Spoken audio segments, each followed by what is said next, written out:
The sound wasn't loud, but it was unmistakable. The sharp rip of fabric in a crowded hallway, a noise that sliced through chatter and lockers slamming shut. Stay with this story until the very end, because what happens next isn't about cruelty winning. It's about a quiet strength finding its moment. And if stories of courage and unexpected justice move you, take a second right now to like this video and subscribe to the channel so you don't miss what comes next. She had learned to keep her head down, to arrive early and leave late, to turn herself into a passing shadow between classes. The quiet girl knew the routes that drew less attention, the lockers that squeaked less, the timing that kept her invisible. That morning she'd miscalculated by a few seconds. It was enough. The bullies crowded her at her locker with the lazy confidence of people who thought the hallway belonged to them.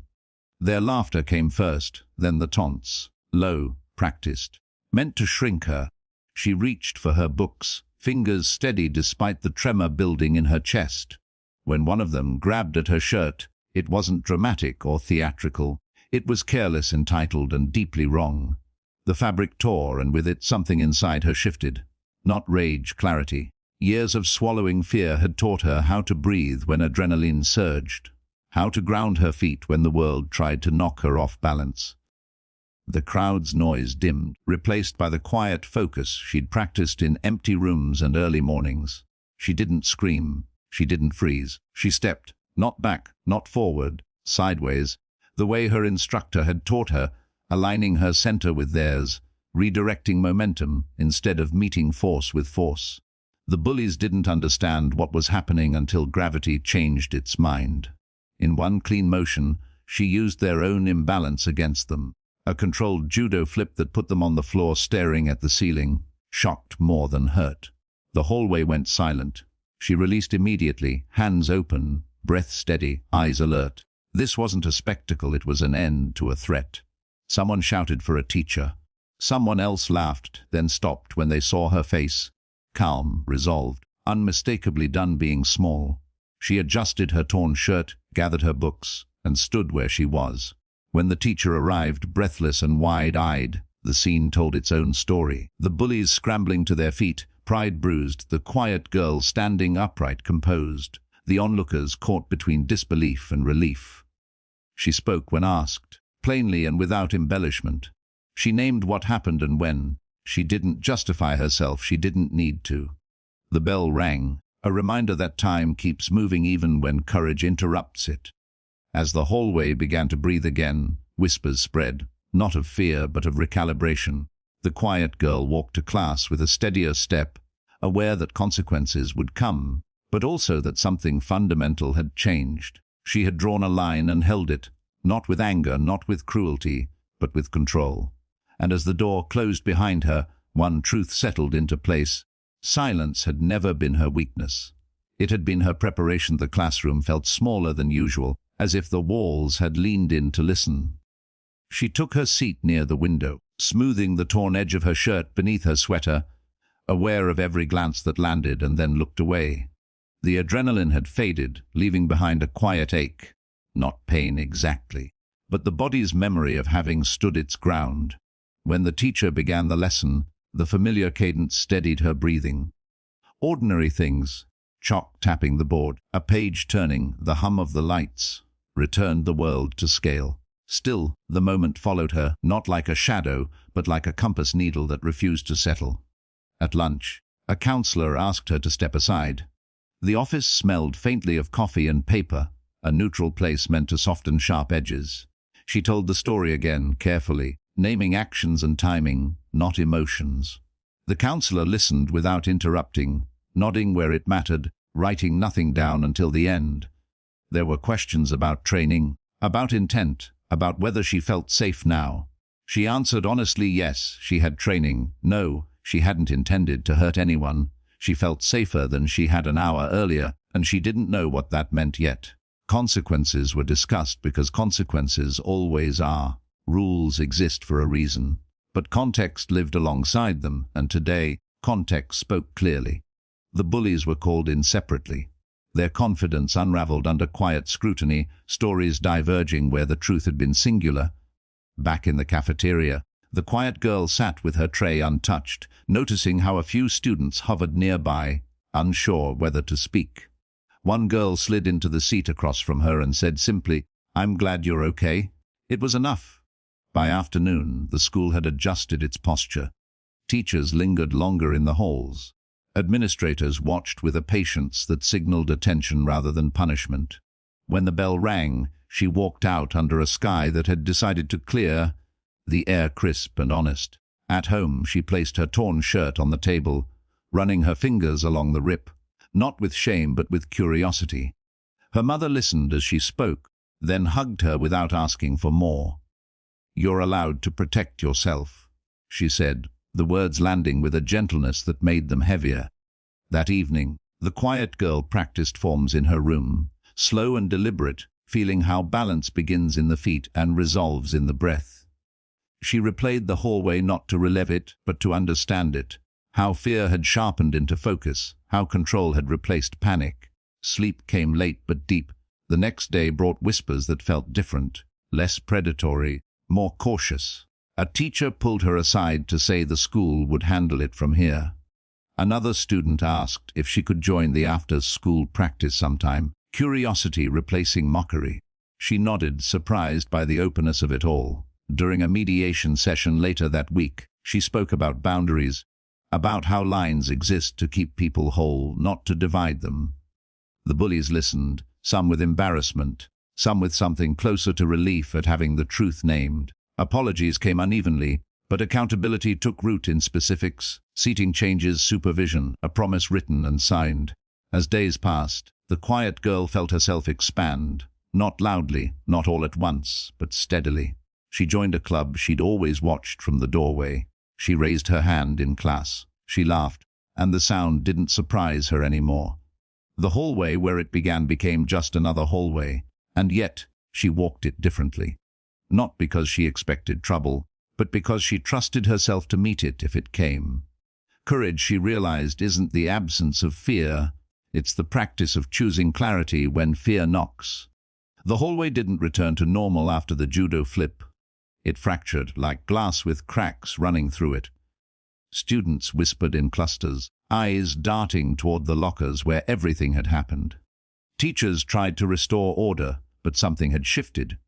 Fear no longer belonged only to the quiet girl. It had changed sides. She stood in the nurse's office now, hands folded tightly in her lap, her torn shirt replaced by an oversized school hoodie. Her face was calm, almost expressionless, but inside her chest, her heart was still pounding, not with regret, but with a strange, unfamiliar sense of release. For years she had swallowed humiliation, folded herself smaller, convinced silence was strength. Now she understood the truth: silence was survival, but action was freedom. When the vice principal questioned her, she answered simply, honestly, without drama. She didn't cry. She didn't exaggerate. She told them exactly what happened, word by word, move by move. And that calm, unshaking truth frightened them more than tears ever could. Across the building, the bullies sat in separate offices, confidence evaporated, bravado reduced to shaky excuses. The boy with the varsity jacket cradled his arm in a sling, his face pale, his jaw clenched. Not in anger this time, but in disbelief. He had never been powerless before. He had never been outmatched. And the realization that the quiet girl he'd mocked for years could dismantle him in seconds gnawed at his pride like a wound that wouldn't close. Word spread fast.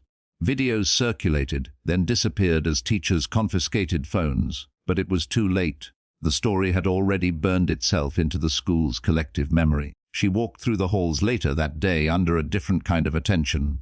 Not laughter, not whispers of cruelty, silence. Space, respect. Some students looked at her with awe, others with guilt, and a few with something close to gratitude, as if her act had cracked open a door they were too afraid to touch themselves. But the real battle didn't happen in the hallway. It happened inside her, because power once tasted brings questions. Was she wrong? Had she gone too far? That night at home, she unbraided her long red hair slowly, staring at her reflection. The girl in the mirror looked the same, but she felt different, heavier, stronger, awake. Her father noticed the change immediately. He didn't ask many questions. He never did. But when she finally told him everything, his silence was long and heavy. Then he nodded once, not with approval of violence, but with understanding of necessity. He reminded her of the judo lessons he'd insisted she take years ago, lessons she'd hated, lessons she'd thought were pointless. "I didn't teach you to fight," he said quietly. "I taught you so no one could ever take your dignity." The next day, the school announced consequences. Suspensions, investigations, meetings with parents. The bullies' social armor began to crumble. Teammates avoided them.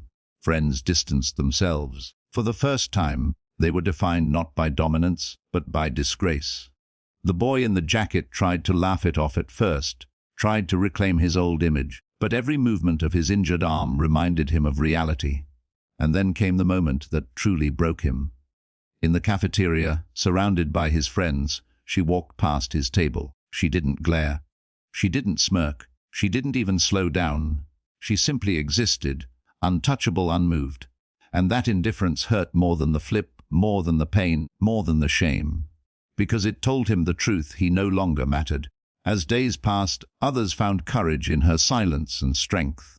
A freshman reported harassment. A girl spoke up about messages she'd been afraid to show anyone. Teachers started listening differently. The school felt alert, watching, and the quiet girl, she returned to being quiet. But it was no longer the quiet of fear. It was the quiet of control. She knew now exactly who she was and, more importantly, who she refused to be again. The bullies, meanwhile, were unraveling. One apologized in private, eyes down, voice shaking. Another avoided her completely.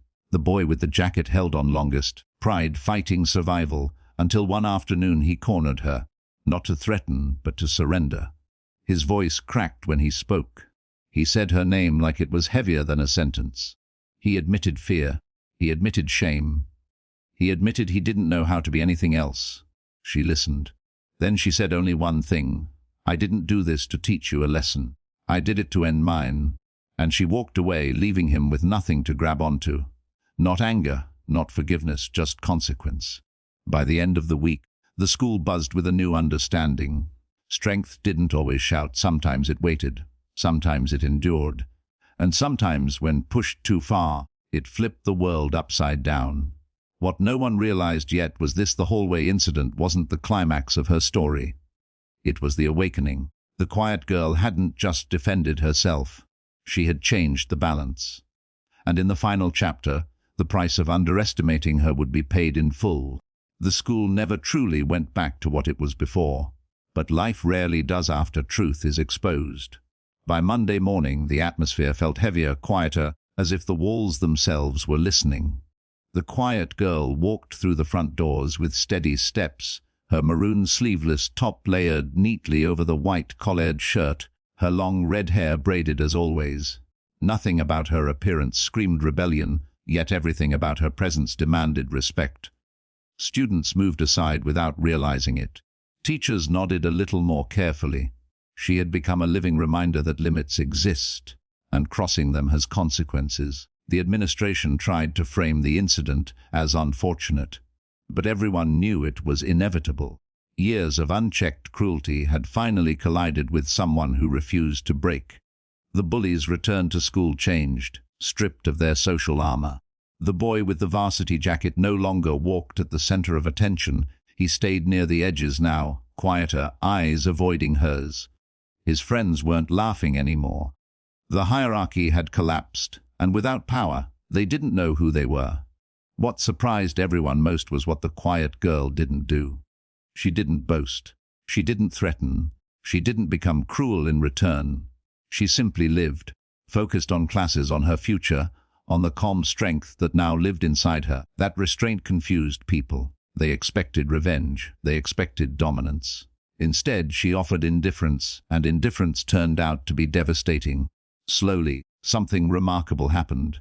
People started talking, not about the flip, not about the torn shirt, but about boundaries, about silence, about how many times they'd laughed when they should have spoken up. A teacher invited her to speak privately, not to interrogate, but to listen. A counselor asked if she wanted to join a self-defense awareness group. She declined both politely. She didn't want to be a symbol. She wanted to be free. But symbols have a way of forming whether you ask for them or not.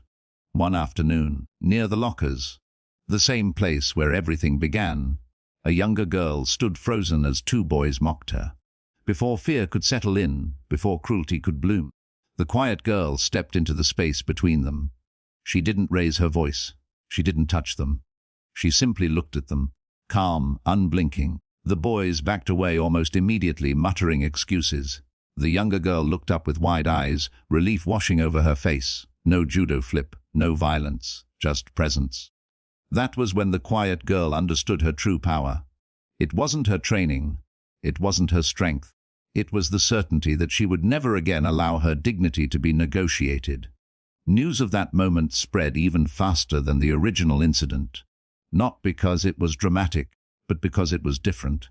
It showed that strength wasn't about hurting others. It was about ending cycles.